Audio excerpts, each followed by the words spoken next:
You're watching New Jersey Eats on NJN. Support is provided by Fabulous Foods, Catering, and Event Designers for social and business entertaining and all your event needs. More at fabfoods.com. Hi, I'm Jada De Laurentiis, and you're watching New Jersey Eats. Being born and raised in New Jersey myself, and also being a part of the culinary world, I am so excited to be bringing all of these New Jersey eateries into your living room.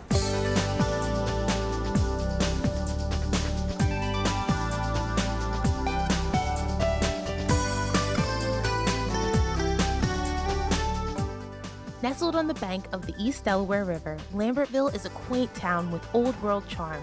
In between its tree-lined streets and Victorian houses, there's a bustling restaurant scene that we will explore today.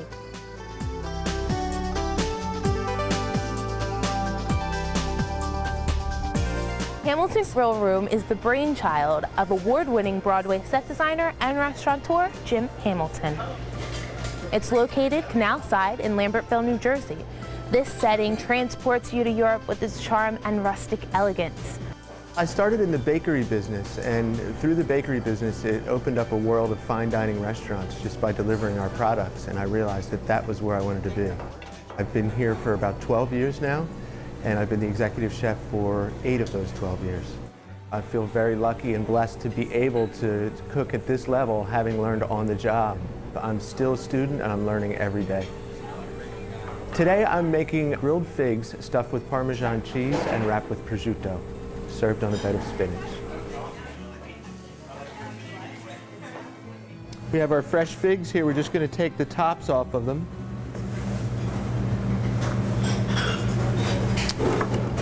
We have a Parmesan Reggiano cheese here. Very important, your cheese. Now we're wrapping them in prosciutto.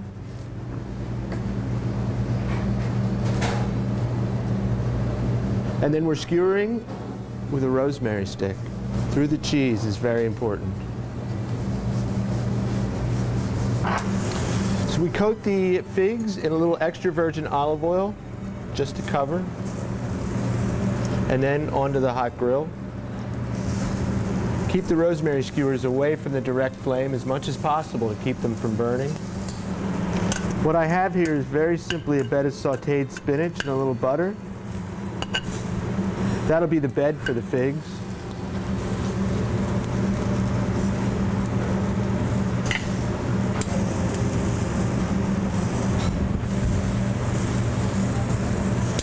And finally a little basil oil, just to finish the plate.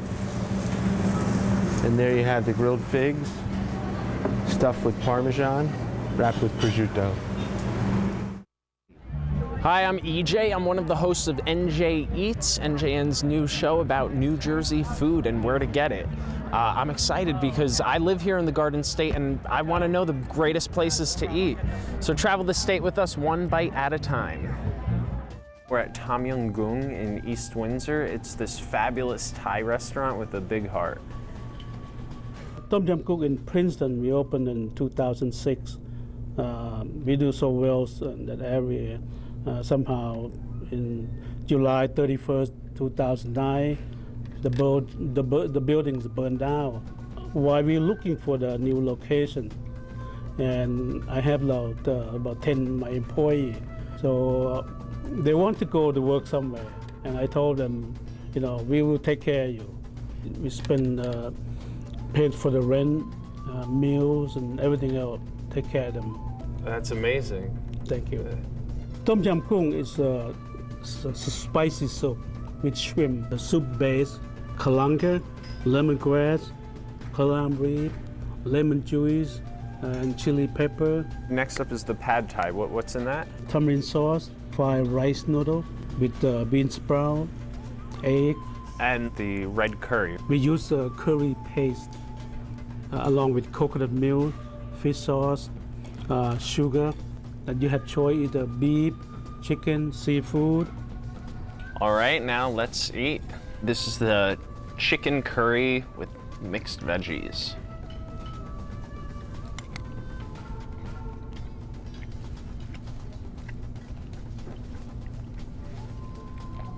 got this spicy flavor that just sits on the tip of your tongue. It's not overwhelming, but it's definitely there. And the creaminess seems to balance out the spice. And now for the pad thai. Now, this is actually the only Thai food that I've had prior to this. So let's see, how does it rank? It's excellent.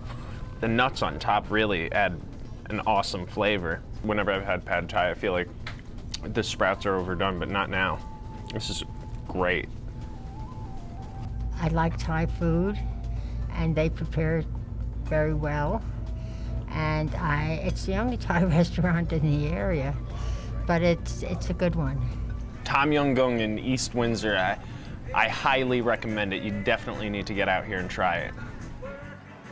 New Jersey Eats traveled all over the state and throughout the seasons, so we braved the heat to party it up at the East Coast Food and Wine Festival at the Hopewell Valley Vineyards in Hopewell. Wine, food, and famous chefs. Could you really ask for more? Cheers! How neat it is that there is a food festival like this, and there's all this interest in food with kids from your age to your grandmother's age. Like, America's become food obsessed. How did you get into the food industry? The kitchen beckoned, so it was an accident. So I worked my way through junior high and high school, from the pot sink to a line cook to a prep cook and that sort of thing. What is your favorite thing about cooking? Building the menu, of starting from scratch, of watching things be transformed. I mean, if you're an architect, you can theoretically work on a building for 6 years and maybe never see it get built. If you're a chef, you're sort of doing something every day and you're getting this instant gratification. What you made that day gets served that night, and then you get to sort of, if it's perfect, great, don't change a thing. If you want to tweak it, that's what tomorrow's for. Tell us a little bit about how your show got started on PBS. I thought cooking shows were just static, you know, guy, girl, kitchen, recipe, 30 minutes later, goodbye. That bores me to tears, so I thought one of the things I had that was an advantage was I was a chef in New York City and I had access to kitchens. So I thought, let's tell stories. To me, that's interesting. It's what TV does, narrative, tell stories, go out on location. So we did, and knock on wood, that was 10 years ago, and we're 10 years into it, and the show's doing great. I mean, I think the next cool thing is that there's a whole generation coming up of 20-some and 30-some-year-olds that are just crazy about food, who are, I mean, that's what they're doing for entertainment, that's what they're blogging about, that's what they care about. I mean, when I was a kid, it was like meet a girl, go to a bar, whatever. You know, now it's like, let's go out to eat and let's talk about this, and I went to this restaurant, everyone's tweeting where they are, it's fantastic. So there's just all this energy coming in that's just great, that's just gonna keep pushing it forward. So let's go back to the beginning. Where did you start? How did it start? 3, 4 years old, you know. You get roped into all these things when your two grandmothers are professional cooks and your mother's a good cook, and subconsciously you're saying to yourself, I never want to do what these 3 women are doing. And you just kind of, you know, you're there so you're observing unbeknownst to you, and this is just in your, it's just in your DNA. Yeah, it's in your blood. It's in your DNA. What's your absolute, over almost favorite thing to make? Bread. Bread? Yes. Love to work with dough.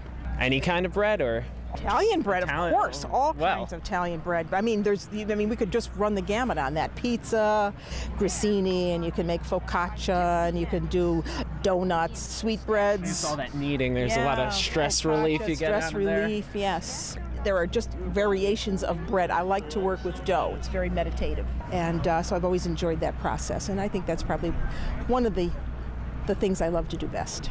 You have a minted cucumber salad. Yes. And you're doing grilled scallops, Absolutely. Correct? I'm actually going to grill the scallops and serve them cold and put them over this cool minty salad with a little bit of spicy sauce on. I've cooked professionally for a long, long time, and the older I get, the simpler I want my food. And if you start out with really good product, you don't have to do much to it.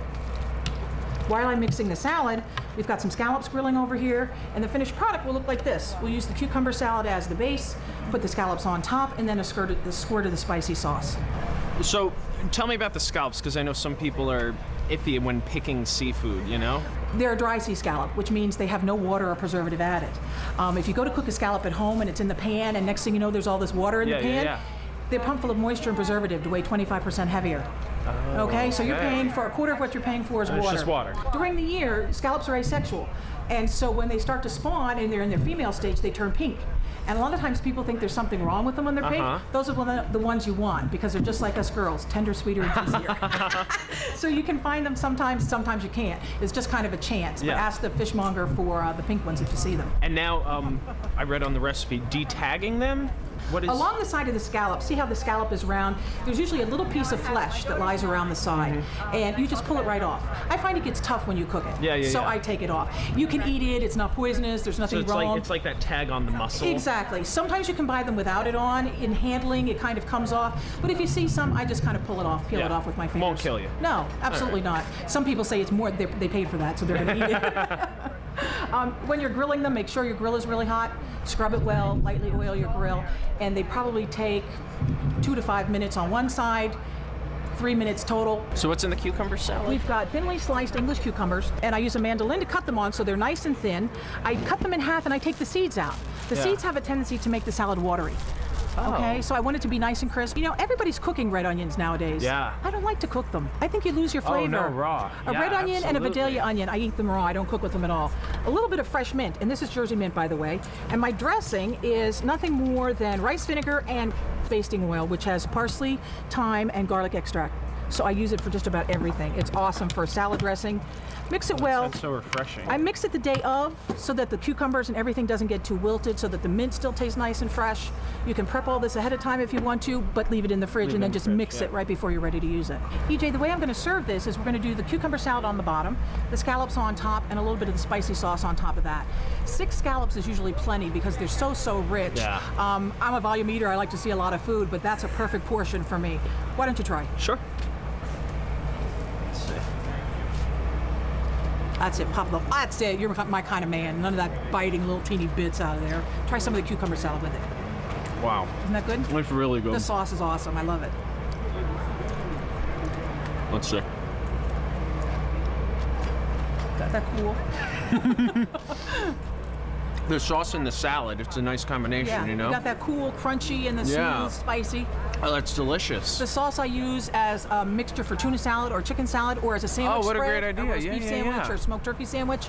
The salad you can serve by itself if you want to, or put a piece of salmon, grill a piece of salmon and do the same thing. Wow. So it's all very versatile. Cool.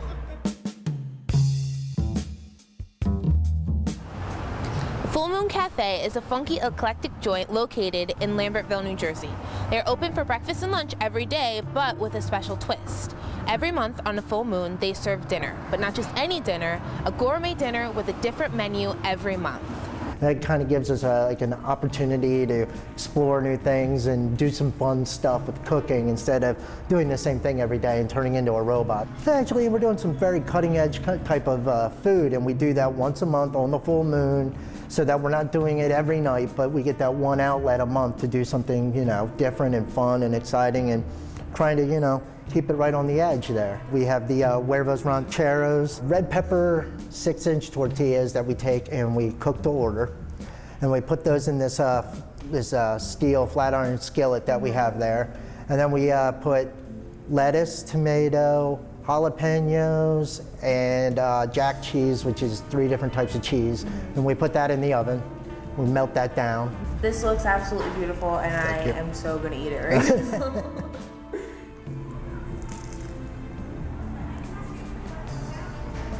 This is great. The chips are so good. Oh, thank you very much. They're fresh out. When it's slow, I'm not happy. I like it when it's a busy day, and we literally have a line out the door at, you know, if we're opening at 8 o'clock in the morning, there's always people waiting outside this door to come in. I really like, you know, all the choices that they have are very interesting that I've never really heard of before. And they've always been really, really good.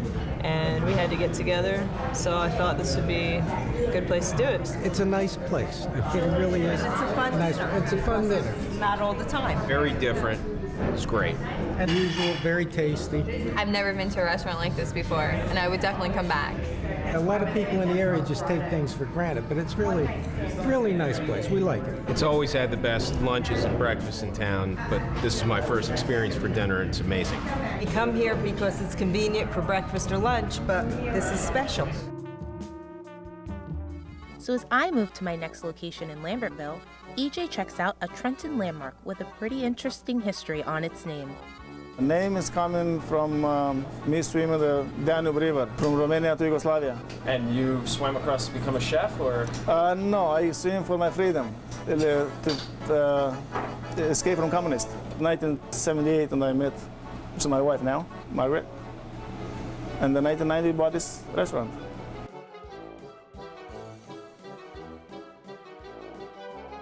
I boil the cabbage a little bit, tenderize a little bit, so I can roll them. Now I take this vein out, so you can break the cabbage. Okay, here I have 1 pound of pork. This is a half pound of beef. Now I'm going to put some seasoning, salt, a little bit dill, a little bit black pepper, a little bit garlic. Now comes the tomatoes. And this is the rice and onions.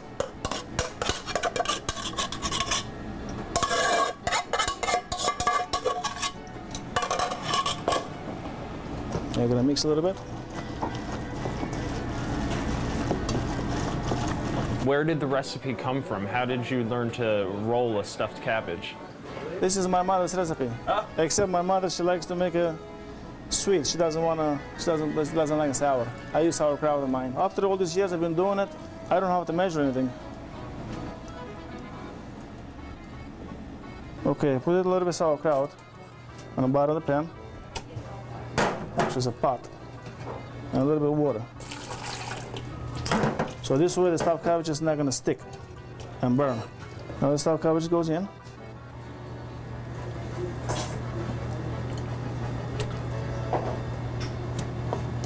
Now, is that your own pattern you just do? Is there a science to how you put it in?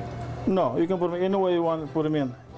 They have to stay together, because when they're boiling, they will come apart. So I have to stay together. Now on top, put some shredded cabbage. That's the leftover cabbage. Yeah. And you put some more sauerkraut on top.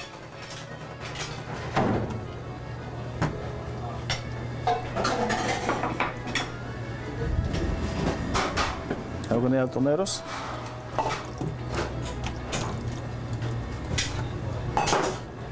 And this is the sugar water. A little bit sugar and why is that? Water. So it neutralizes the acid from the tomatoes and the cabbages and sauerkraut. Got to cover it with the water a little bit like that. Okay, now this goes on fire. I love their stuffed cabbage, because I've not made them at home for a long time. But their stuffed cabbage and their pierogies, and my husband really likes their potato pancakes. It's just great. It's like going to a friend's house who has a Romanian or a Hungarian grandmother, and the food is excellent. It's you can't get it anywhere else. You can't. I don't cook for myself. I come here because they have delicious meals. The Cajun tilapia, the Wiener Schnitzel, chicken Ariana, all delicious dishes. All right, Chef Peter. And here's the stuffed cabbage. Right. All right, let's take it. Give it a try.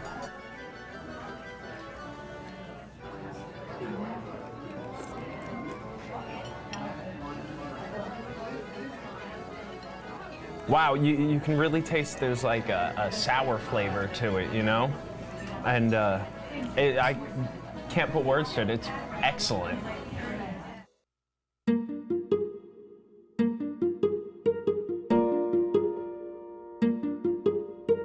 Anton's at the Swan occupies the ground floor of the stately Old Swan Hotel, a few blocks from the center of Lambertville. The restaurant has been open since 1990 and has stood the test of time because of the ever-changing monthly menu, which has innovative dishes and seasonal ingredients that patrons can't get enough of. I bought the restaurant from Anton, who was the chef prior to me, and he did really what could probably best be described as new American cuisine, using Italian and French and other world influences. So I've really sort of kept that up. What about New Jersey influenced you to your decision to be in the culinary world? I was fortunate when I was young to work at a restaurant called the Tarragon Tree in Chatham, which is no longer there. In fact, that job led to an apprenticeship with a French master chef, and that really served to be my education. And this is really what I wanted to do when I became a chef a long time ago. My goal was to own my own restaurant, and it took a lot of time to find the right fit. It's a unique atmosphere here, the sort of the old world setting with, you know, some more modernized food, I think is a nice, you know, juxtaposition. There's always something for whatever you feel like. The best thing about the place is it's a real Lambertville place. We come here to the Swan Bar. The menu is reasonable and everything's very tasty. You know, their salad, the arugula and goat cheese beet salad is always good, and burgers are great. One of the things that most impresses me about it is the ambiance about it, and the food obviously has equaled the ambiance, which is what I would look for in a restaurant. People know Lambertville and our sister town, New Hope, as restaurant destinations, and I think that's good for all of us. Today I'm going to make Griggstown Farm chicken with red wine vinegar and shallots. Starting its skin side down so I can cook the chicken a little bit before burning the skin or crisping the skin. When the chicken's about halfway through or so, we're going to finish it in the oven. It's the kind of dish I like cooking, which is few ingredients that work really well together. I use a good imported red wine vinegar, shallots, butter, salt and pepper. That's really the whole dish. I'm going to serve it with some sautéed spätzle. My preferred way of cooking chicken is to roast the whole chicken. But for a dish like this, where you really want some of that caramelized flavor coming from browning, a cut-up chicken works the best. I would definitely use chicken on the bone. It's going to give you a more flavorful dish, and the chicken's going to be a lot more tender. You just want a nice overall even browning. A few dark spots is fine, but you just don't want to go too far. Okay, so I'm gonna go ahead now and transfer this to this pan. I'm gonna finish that in a relatively hot oven. It's 425 degrees. So I just want to get rid of that extra oil, fat from the chicken. Take a little more fresh butter.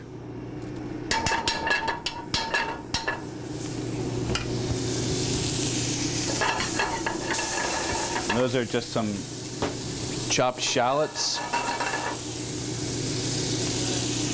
some red wine vinegar,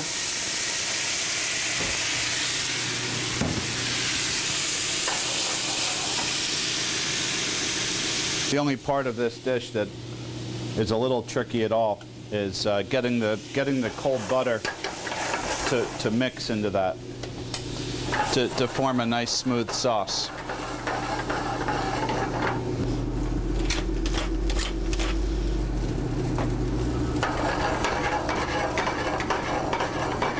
The cold butter thickens it up and smooths out the acidity of the vinegar. So this will coat the chicken nicely and complement the sweetness of the chicken. I'm going to saute the spätzle in this pan. Trick to sauteing something like this is to not move it around too much. You want to put it in the pan and let it sit a little bit so it starts to get some brown edges and a little bit of a crust. That will help keep it from sticking to the pan. So we just want to kind of spread that out in the pan and just let that sit a little bit. We season the chicken, we season the spätzle, we season the sauce, we season the vegetables. So that spätzle's starting to get some nice brown edges on it now.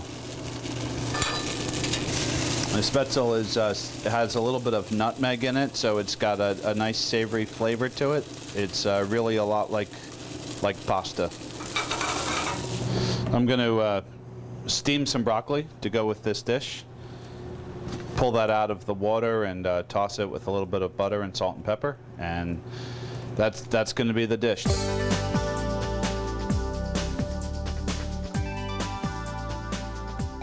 you want to know how to prepare the meals you've seen today exactly the way our chefs did? It's easy. Remember, food lovers, you can access all the recipes, locations, menus, chef bios, and surrounding restaurants, plus web videos, blogs, and so much more at our website at njn.net.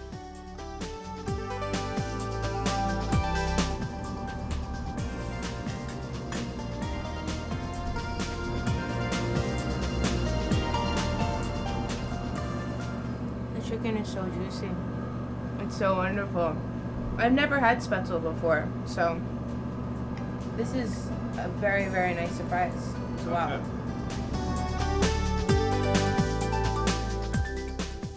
It's extraordinary where chefs are today, and nobody could have planned it or even envisioned it. You'd asked me 5 years ago, I would have said you were crazy.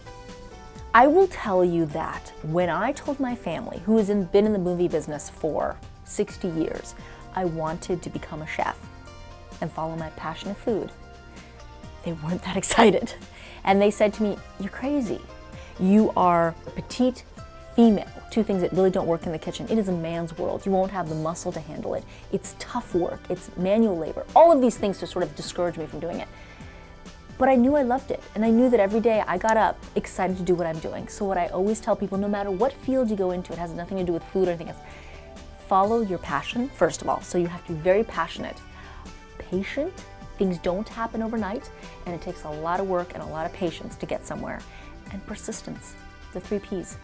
You really need to be persistent about what you do. And I do believe that if you're passionate about something, you can make anything happen, really and truly. And I think my family now believes that. Join us next time on New Jersey Eats, exploring New Jersey one bite at a time. Support is provided by Fabulous Foods Catering and Event Designers for social and business entertaining and all your event needs. More at fabfoods.com.